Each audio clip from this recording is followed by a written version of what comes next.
दोस्तों, क्या आपको पता है कि इस संसार की सबसे शक्तिशाली वस्तु क्या है?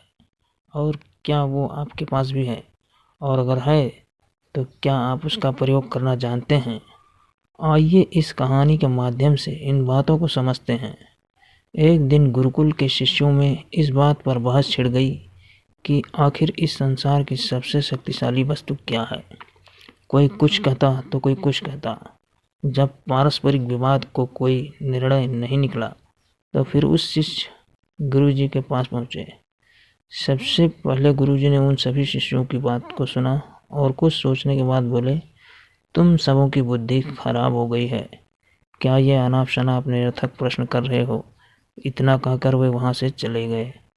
हमेशा शांत स्वभाव के रहने वाले गुरुजी से इस प्रतिक्रिया की उम्मीद नहीं थी। सभी शिष्य क्रोधित उठे और आपस में गुरुजी की इस व्यवहार की आलोचना करने लगे। अभी वे आलोचना कर ही रहे थे कि तभी गुरुजी उनके पास पहुँचे और बोले, मुझे तुम सब पर गर्व है। तुम लोग अपना एक भी क्षण व्यर्थ नहीं करते और अवकाश के समय भी ज्ञान की चर्चा किया करते हो। गुरुजी से प्रशंसा के बोल सुनकर शिष्य गदगद हो गए। उनका स्वाभिमान जागृत हो गया और वो सभी के चेहरे खिल उठे। गुरुजी ने फिर अपने उन सभी शिष्यों को समझाते हुए कहा, मेरे प्यारे शिष्यों, आज जरूर आप लोगों को मेरा व्यवहार कुछ विचित्र सा लगा होगा। दरअसल मैंने ऐसा जानबूझकर आपके प्रश्न का उत्तर देने के लिए किया था। देखिए, जब मैंने आपके प्रश्न के बदले में आपको भला बुरा कहा तो आप सभी क्रोधित हो उठे और मेरी आलोचना करने लगे।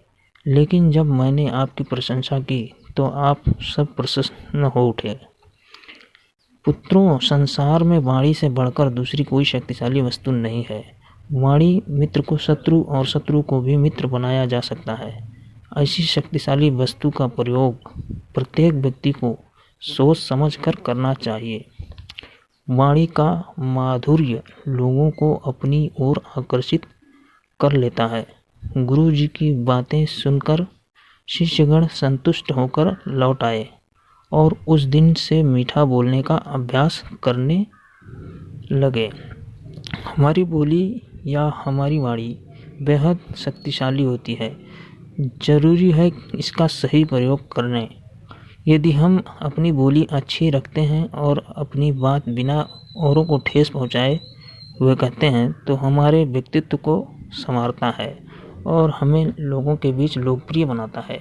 वहीं अगर हमें नॉर्मल बात भी डिसरिस्पेक्ट या क्रोध के साथ कहते हैं तो ना हम ठीक से अपना मैसेज कन्वे कर पाते हैं और ना ही दूसरों के हृदय में अपने लिए कोई जगह बना पाते हैं।